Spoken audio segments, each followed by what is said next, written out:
Yeah, that's because she can speak French, make their toast, and kiss that way. You're listening to Diminished Returns, the podcast about sequels, prequels, spin-offs, and reboots. I'm Chris Scott, and across from me, he's the man who's already retrained out of rock and roll into being a middling podcast host.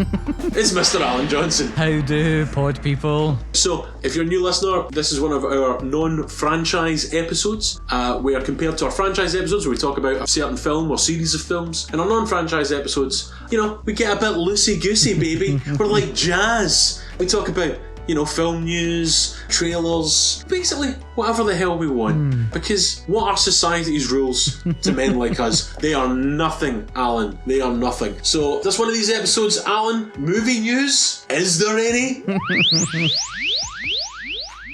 Well, Chris, I could use this news section to talk about the death of cinema and the lamestream media's blaming the latest James Bond film and how that would have saved cinema as an industry for the UK and 6,000 jobs. But I thought we'd want to have some fun, so instead I thought I would tell you that Rambo is joining the cast of Mortal Kombat 11 video game. Cool. I mean, is that going to help save cinema? Finish cinema! But there's a weird list. I had no idea that Mortal Kombat had such a huge number of guest fighters. I mean, me neither, because I'm an adult, but let's go for it. I don't play games. You know what I'm saying? Games are for children, son. Even ones where you pull people's skulls and spinal cords out of their bodies. Listen, I don't play, motherfucker. I am the game. I'm actually the rapper, the game. So, yeah, joining popular characters like Sub-Zero, Johnny Cage, Sonya Blade. We've had Batman, Superman, Wonder Woman, Lex Luthor, Spawn from the world of comic books. Right, hold on. For a start there, who's choosing Lex Luthor to fight in Mortal Kombat? Lex Luthor's he's just a bald guy with lots of money. He's effectively the you of the DC universe, Alan. He's got no space. Like, who's choosing to fight against Sub-Zero? You know, who's going to choose the rich, weedy guy? God's sake. Well, I mean, maybe his finisher is just to throw a hefty wad at someone. And by hefty wad, throwing a hefty wad at someone, what do you... Phrasing, I get your drift. Yeah, somebody's... Yeah. By finish him, you mean finish him off, let him... Yeah. But from the world of cinema, the cast of Mortal Kombat has seen a xenomorph from Alien, the Predator, right, the Terminator, RoboCop, Leatherface, Freddy Krueger and Jason Voorhees, and now, of course, voiced by Sylvester Stallone himself, John Rambo. Wow, the Mortal Kombat video game universe is obviously deep. We've got Mortal Kombat and then Mortal Kombat Annihilation, maybe one of the worst films I've ever seen at the cinema. I'm aware that Christophe Lambert is in one of them. He plays Raiden, the sort of like... Raiden. You know, don't tell me you're the game, not the game player. You know. I mean, I played Mortal Kombat when I was 12, you know, because that's, you know, when I was a child, I did childish things like play video games. Whereas now, you know, I'm just like, I'm sitting around at my bureau, writing letters, reading books and smoking crack. Like an adult. Onto the pipe. I'm a grown-ass man. I've not got time for this sort of video game bullshit. No, what I do is I have a podcast about films where I make dick jokes. Like a man. Yeah, so cinema's dying and we might have to make the pivot into video game chat, I guess. That's what I'm saying. Aye, maybe. That'll get us onto Twitch or whatever. Oh, yeah. That's how old I am. I'm like, Twitch or whatever. I don't even understand it. Yeah, there was a lot of chat on film Twitter about, you know, you'd think, you know, they would have that James Bond film come out and, you know, that would help get money into cinemas. Oh yeah, that would save us all. His magnet watch would just like draw all the pound coins out of everybody's wallets into the British economy. Yeah, absolutely. While there's a global pandemic going on, if they released a Bond movie, it wouldn't make that much money. It would bomb. And then people still wouldn't be going to the cinema. And what would you do then? It's the dumbest thing in the world. Mm-hmm. And this is why I've said it before and I'll say it again. I fucking hate you, film Twitter. Film Twitter, you are, you know, if you've got a hammer, every problem's a nail. Every single thing in the world, bring it back to films. Well, there's some really, important stuff going on about power structures in the world. Let's bring this back to the time I watched a fucking film by the Coen brothers or something. Just shut the fuck up, right? James Bond isn't going to save cinema, you dumb, whack-ass, fucking anti-intellectual dipshits, right?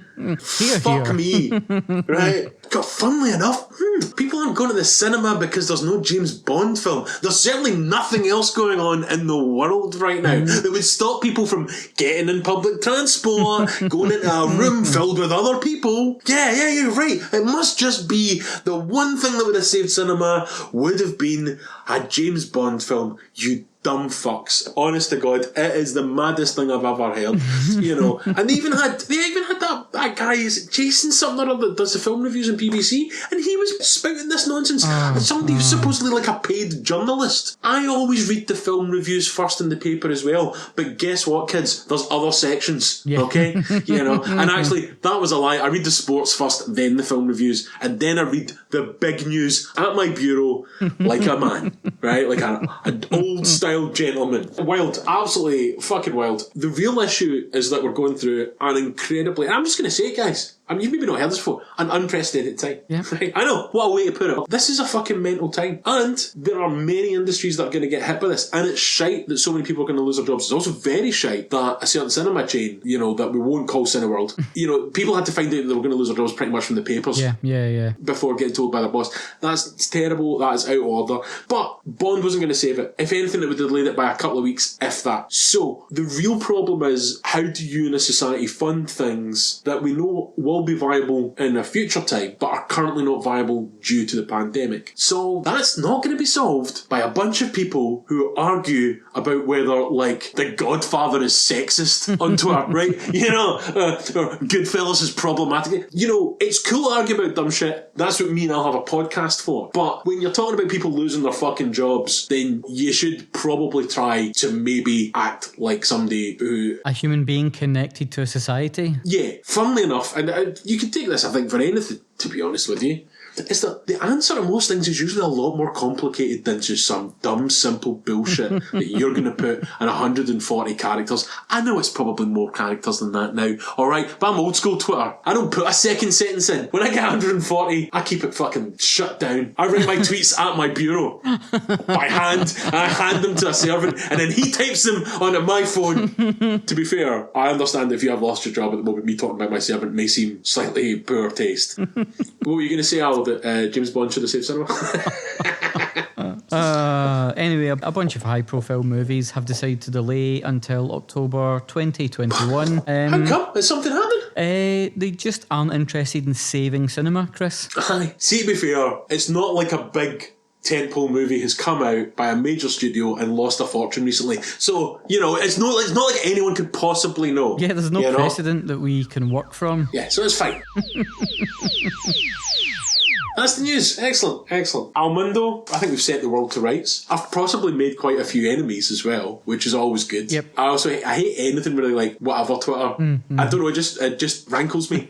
Political Twitter. Cooking Twitter. Here you go. Just fucking ask me a question. I think the problem with Twitter is that people mistake Twitter for Google. And so often people are like, Twitter, how do I keep a sourdough starter? Google it. Go to Google. So true, because that's like the other day I typed in Ed Balls. Complete mistake. You can obviously find me, Alan, and this show on Twitter because we are nothing but whores. Are we moving on to our favourite segment right now? We are. That's right, everyone. It's Trailer Talk. Bum, bum, bum. We're talking trailers. I've looked at the calendar. Yes. It's October. It is. As every other podcast will have reminded you by now, it's the spookiest month of the year. Do we have some frankly loosely themed and quickly cobbled together list of spooky trailers to watch? It's as tenuous as you could hope for, Chris. Yeah! That's what we want. So what's the first Halloween related trailer that you want to talk about? Last night I dreamt I went to Mandalay again. Is that literary reference just passed you by? I was turning over the bit of paper for my notes, you fucking prick, but that's fine. Also, I wouldn't have got it.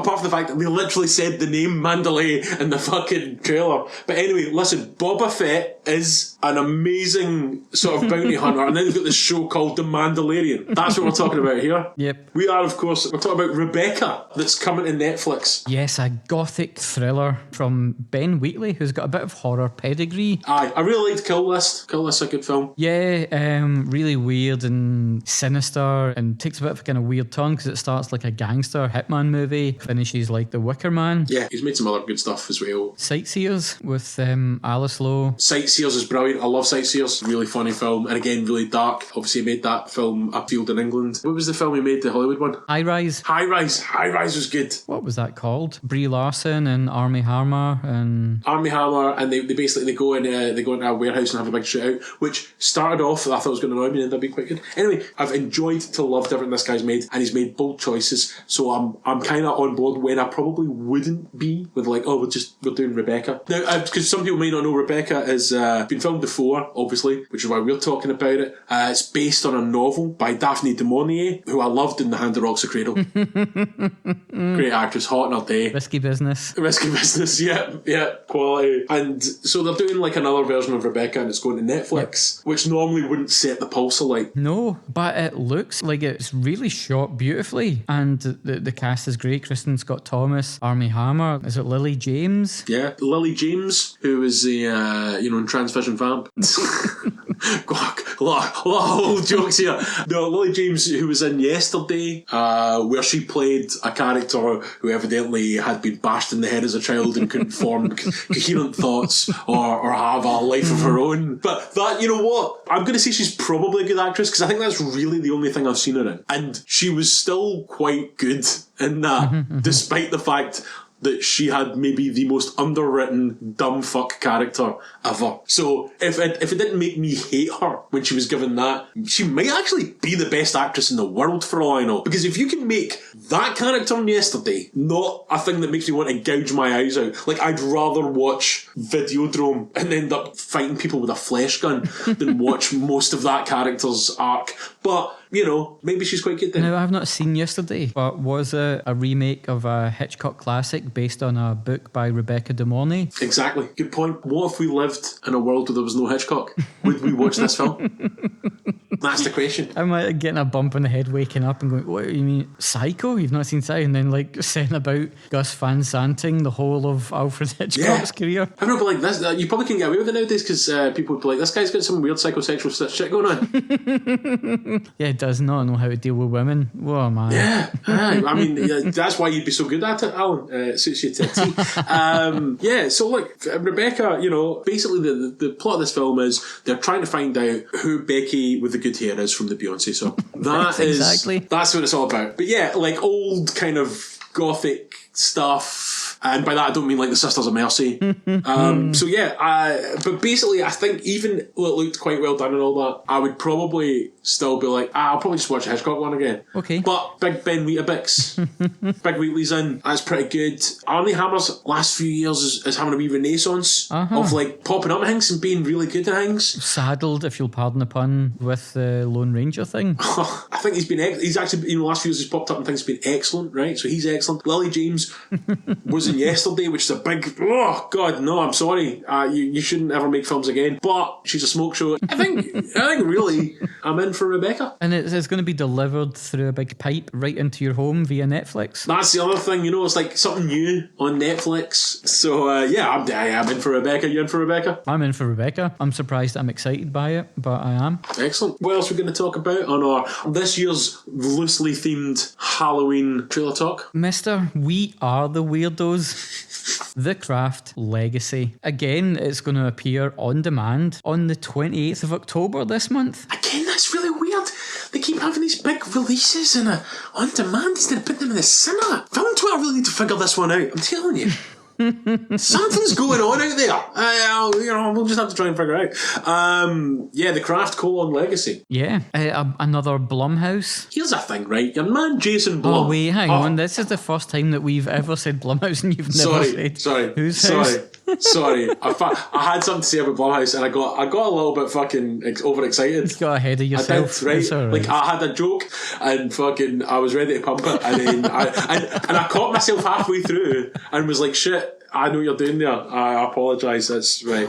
So anyway, we were talking about the production house known as Blumhouse. Whose house? Blum's house. Here's a thing about Blumhouse, right? Run by Jason Blum. Yep. I saw a Funko Pop of Jason Blum, and honestly, those little plastic things are already so generic looking. I mean, it could have literally been anyone. I you mean, take that out of the box, everybody's going to be like, "That's my mate Paul. Have you just got a Funko of my friend Paul?" Yeah, you could just give it to somebody, be like, I had this made, like just for you as a individually. Actually, Funko Pops brings into what I was going to say. Oh, okay. Because both Funko Pops and Jason Blum know how to turn that coin. Oh. He just loves making money. He's just like, has anyone made a sequel to The Craft? And everyone's going to be like, The Craft from the 90s? And he's like, yeah. Has anyone made a sequel to that? And they're going to go, no. And he goes, I'll make a sequel to that for about, let's just say, $5 million, like every one of my other films. And it will make more than $5 million, and I will be able to pocket that money. And everyone's going to be happy. Well done, Blumhouse, because he's done it again.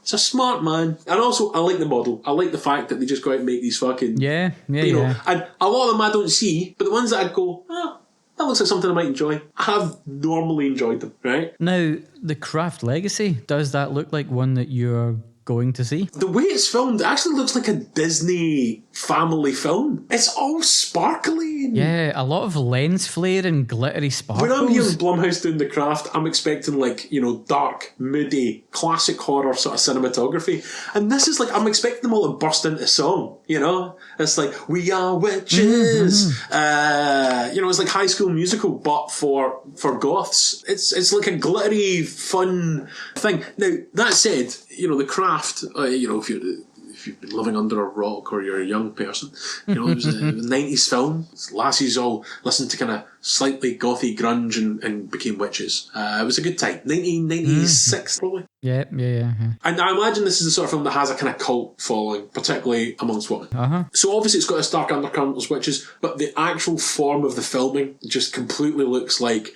a low-budget Disney family film. Mm-hmm. Like they're about to go and find like a talking horse, and then they're going to save the day by winning the derby. I mean, so it didn't look good, let's be honest. But part of me is like, is this like a massive bait and switch? Like, is this going to just like in the third act just be completely horrific, but filmed really brightly? In which case, that might be great, but I don't know if they're doing that. What really confused me though was that it's set up as a sequel and an in-universe sequel, so you see a Polaroid of Firuza Balk, and so it suggests that like it ties back to the original story we've already seen, but the plot looks exactly the same. Yeah, and you're right.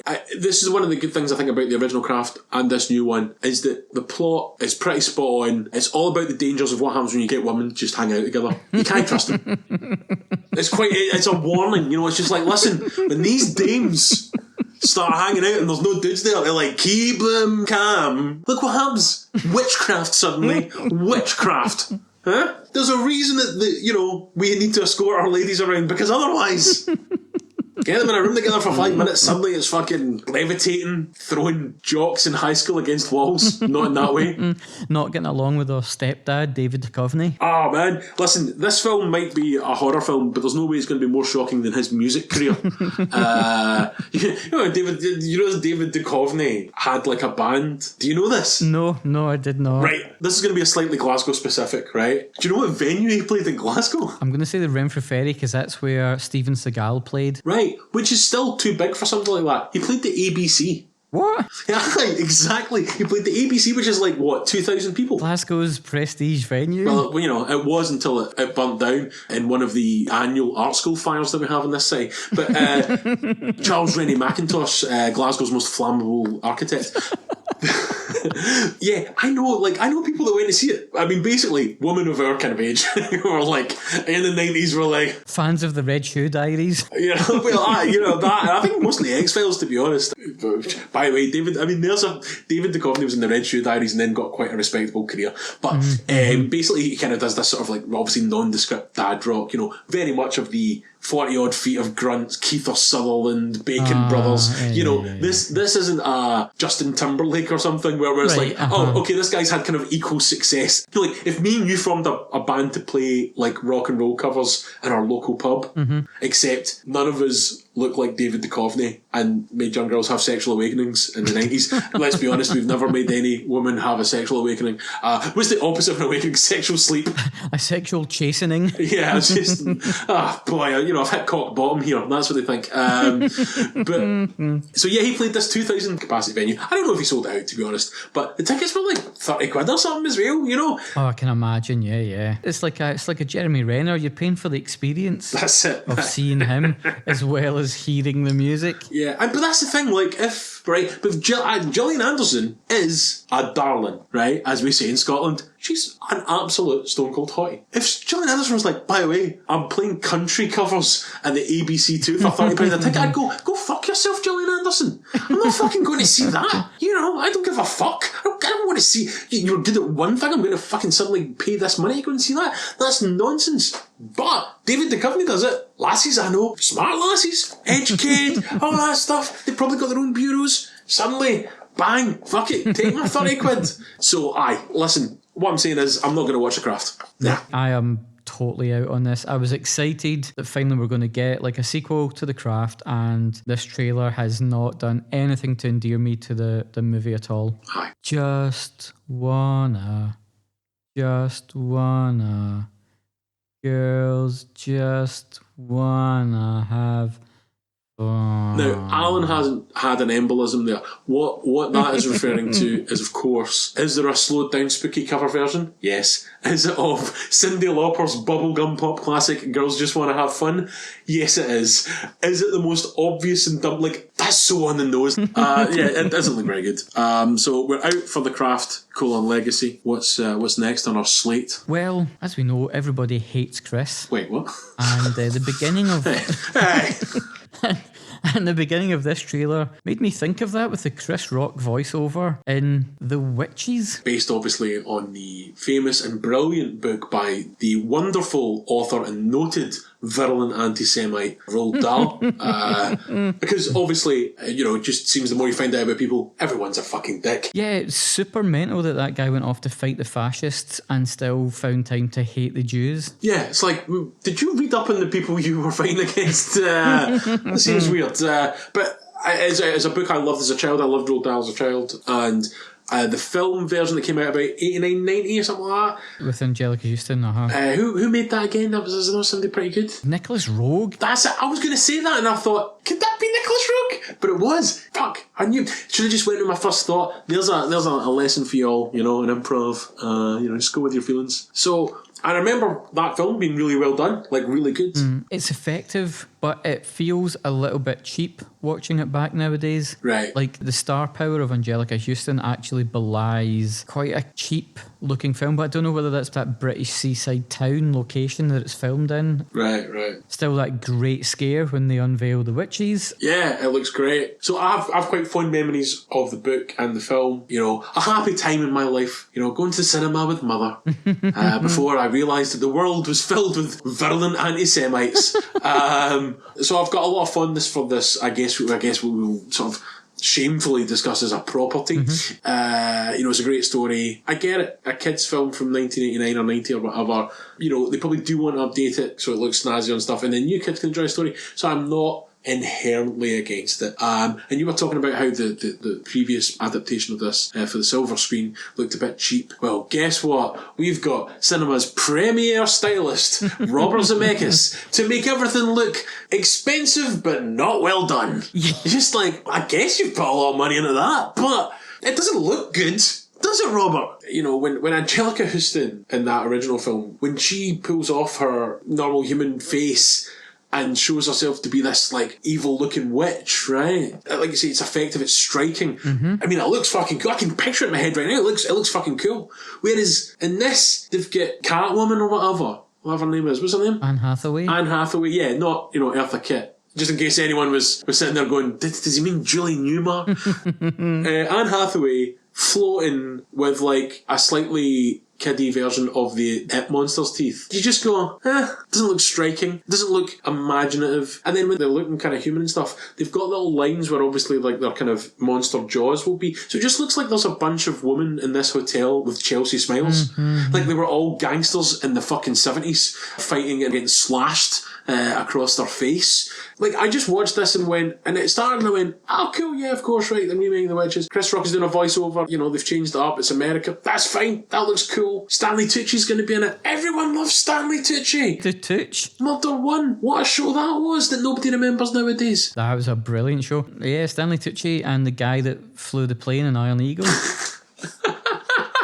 Another film that when I was about 10 or 11, God, I loved Iron Eagle. Listen, Lou Gossett Jr., what a man. Louis Gossett must be very proud of you. But this just looks fucking dog shit. I'm going to be kinder to it than you. I don't think it looks terrible. My problem is that the amount of like CGI mice that are going to be in this movie, they look bad now. I know it's a trailer, but this film is due to be out on the 22nd of October. So I don't know how much of a spit and polish those mice are getting between now and then. Yeah. But I think Tucci has pitched it nicely, and I actually, unlike a lot of people, I like Anne Hathaway and I quite like what she does. Wait, do people hate Anne Hathaway?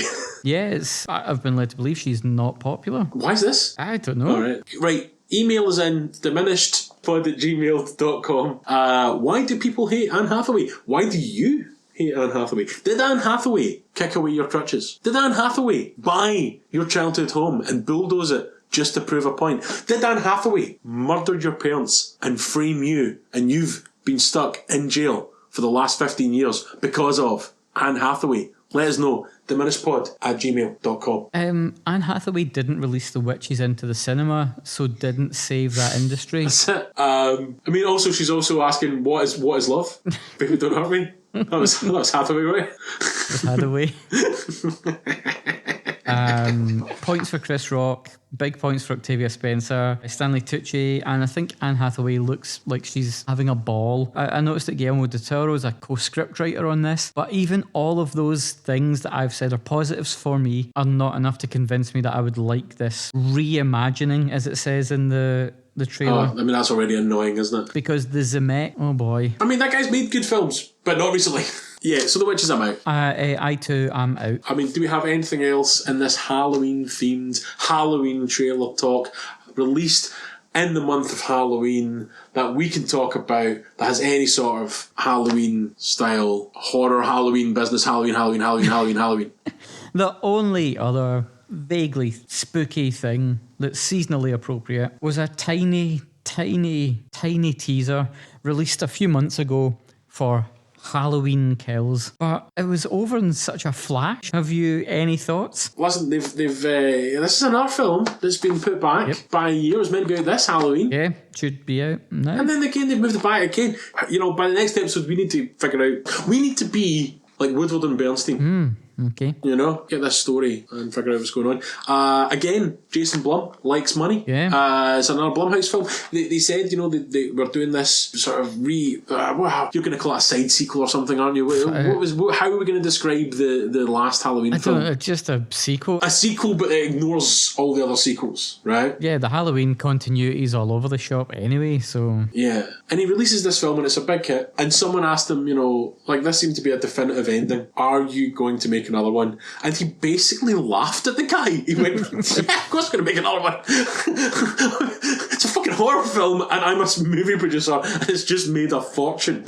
Now, he was slightly nicer than that, but it was pretty much, he went, yeah, it's made a lot of money. I think we're going to release, and literally the next week, he was like, we're making an R2. So we've got Halloween Kills. Weirdly, the teaser trailer looked like the quality of it. It looked like it was filmed in Hall H of Comic-Con on somebody's phone. Yep, it had all the hallmarks of a classic video camera in the cinema. Yeah, except it was on the official, Universal Pictures fucking YouTube or whatever. So it looked like a bootleg trailer, even though it was the official trailer, teaser trailer. Apparently in Haddonfield, firefighters are bad and shouldn't do their job. Well, that's it. It's basically the house is burning down with John Halloween, the bad guy. Because right. Halloween Kills does make it sound like they believe the main character is Halloween in this film, like, you know, like Machete Kills. So it just makes you think, like, you know, somebody explains to him he's not John Halloween, the Halloween killer. He's Michael Myers, the Halloween killer. As the house is burning, the Strode family have been terrorised by this man for decades, and they're escaping in the back of a truck. But as the house burns down, there's fire engines going the other way to try and stop the fire, and they're all like, no, don't, what are you doing? And it's like, what did you expect? You are aware of the concept of a fire department. Do you know what I mean? Like, you can't light a giant building on fire and then go, I'm sure no one will call a fucking, you know, fire truck to come and check this out. But now it's going to be like, ooh, are they going to put out that fire and save Michael Myers? Yeah, of course they are, because this, otherwise it's going to be a really weird next two films where it's just them going, oh no, he's dead. Oh, shit. Do you want to play backgammon? Let's do that. It's just like an hour-long backgammon game. Now, so yeah, it's a teaser trailer. It's just teases. Just to whet the appetite. But yeah, I'm not gonna lie, apart from like one really annoying bit, I really, really did quite enjoy the last Halloween film. It was better than most of the other ones, other than the original, which is of course a classic. And I've not seen 3. I'm aware everyone tells me it's great, but it's not streaming anywhere, so you know, what am I gonna do? Fucking buy it like it's the 90s? So you know, that teaser trailer could have just said, we're making another one. Yeah. And I would have been, yeah, I'm gonna go see that. Yeah, it could have just been the pumpkin with the candle burning inside it. Halloween Kills. Yeah. I would still have been as excited about it. I mean, if you've ever listened to another episode of this show, you know that Alan's already in for this. This is Alan's jam. I'm the reason that Jason Blum is rich. Yeah, schmucks like Alan, right? With just, you know, no critical faculties when it comes to horror, and will just shell out for anything. That's why Blum has like 3 fucking mansions. That's why there's a Blum Funko and not an Alan Johnson Funko. That's it, mate. That's it, mate. You know, we never know how popular this podcast is going to be. Perhaps, you know, there will be an Alan Johnson Funko Pop. I think, I mean, obviously you can't buy the real life sex doll of me. Really annoying is that that's selling quite well, but whenever I go on Tinder, you know, nothing. What the hell, why did I spent all this R&D money on it, building these lifelike dolls of me, but they're actually more popular. It's a real conundrum. But the life-size Chris sex doll won't cry afterwards and just say, don't leave, I just want to feel a connection. Well, based on those trailers tonight, Chris, good job Halloween 2020's cancelled, eh? Why, what's happened? Anyway, so that was trailer talk. We were in for Rebecca, we were out for The Craft, we were out for The Witches, but we were back in for Halloween Kills, and that was trailer talk. Bum, bum, bum. Alan, anything else you want to say before we say goodbye to our dear listener? I just thought I would recommend a horror film that some people may or may not have seen, streaming on Prime right now. It's called Tales of Halloween. It's a little portmanteau film, loads of little tiny stories. Oh, I loved her in Leon and the Star Wars prequels. So loads of little stories of Halloween all strung together. It's a fun little horror movie. You can spend like 90 minutes watching that. And also streaming on Netflix, a film that freaks me out and obviously is produced by Jason Blum, but Sinister with Ethan Hawke, which I think is a really freaky horror film. I've not seen it. Session 9's also streaming on Netflix as well, if you haven't seen that. Right. I've not seen Session 1 to 8. Will I be able to catch the plot? You'll be able to catch right up. Sounds interesting. Yeah. So, well, actually, 3 horror film recommendations then. Tales of Halloween on Prime, Sinister, and Session 9 on Netflix. Excellent stuff. I'm going to give you a recommendation, people. What's the film called? The Guest? Oh, brilliant. Yep. Where has this film been all my life? Well, for the last 2.5 years it's been on my Sky Planner. It is not the film I thought it was going to be. No. And so much more fun for it, despite not being really like a horror. It's a kind of more of a thrillery kind of thing. It is set in Halloween. Yeah. Uh-huh. There's a big kind of Halloween set piece in there, so it actually works for this our loosely themed spooky. Our loosely themed. We remembered it was October 5 minutes before we recorded this edition of Diminished Returns. Yeah, The Guest, I think some people will hate it, but I was hooting and hollering throughout the whole film. I would say anyone that has taken a recommendation from you in the past and enjoyed it should heed this recommendation. It's up my alley. So if my alley is your alley, you're going to love it. I actually am genuinely quite a wee bit upset that no one else told me about this film. Okay. I'm sending a memo around to all my friends that I'll be writing on my bureau to up their fucking game. So yeah, The Guest, get it watched. The girl in it's also in It Follows. That's what I knew her from. Okay, cool. She's great. And yeah, obviously it's that Downton Abbey geezer who is brilliant in it. Dan something. Dan Stevens in Downton Abbey? Yeah. I've never seen Downton Abbey. Is he? No, me either. He's in Downton Abbey? Mm-hmm. The guy from The Guest? Mm-hmm. And also that X-Men thing, Legion? Mm-hmm, yeah. Ha, is he British? Yeah, uh-huh. Dan Stevens, what? Fuck.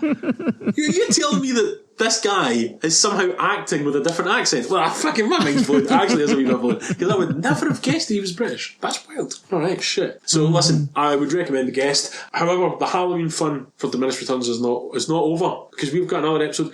Normally we wouldn't be putting out an episode till the start of November. However, we're going to try and sneak in a little Halloween extra episode. That's right. Assuming fucking nothing mental happens in the next 2 weeks. We are going to drop some truth bombs, some knowledge, and an episode about the best, at least the best known, and probably at least top 10 Brad Pitt, Tom Cruise vampire movies and their sequels. That's right. We're going to talk about... we're going to bring you a Halloween special episode a wee bit earlier than normal because we fucked up our schedule and realised that we'd be releasing it in November if we did it on our normal schedule. Interview with the vampire and its sequel, Queen of the Damned, that I believe has none of the original cast in it. I've never seen the sequel. So interview with the vampire, Queen of the Damned. We're going to be talking about those two films. We'll be getting that out to you around Halloween itself. That's really sounded like something else that wasn't spooky. So we'll be back with those two classic films, the inverted commas that you can hear my voice is doing a lot of work in the word classic there. And obviously, we always love to hear from you.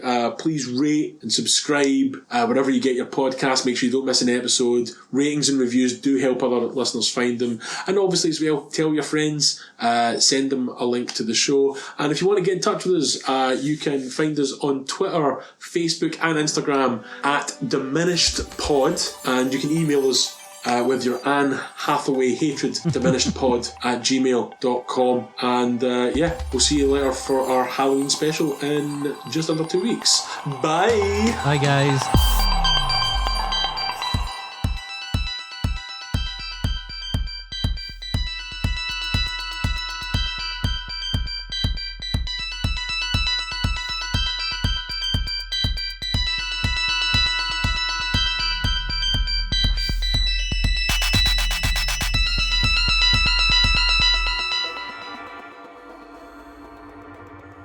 I think I should probably be very clear because it was maybe only hinted at there, and I don't want people to be like, I'm not really sure what Chris was talking about, and I understand I was probably being a bit subtle. Not a fan of the film Yesterday. Just wanted to.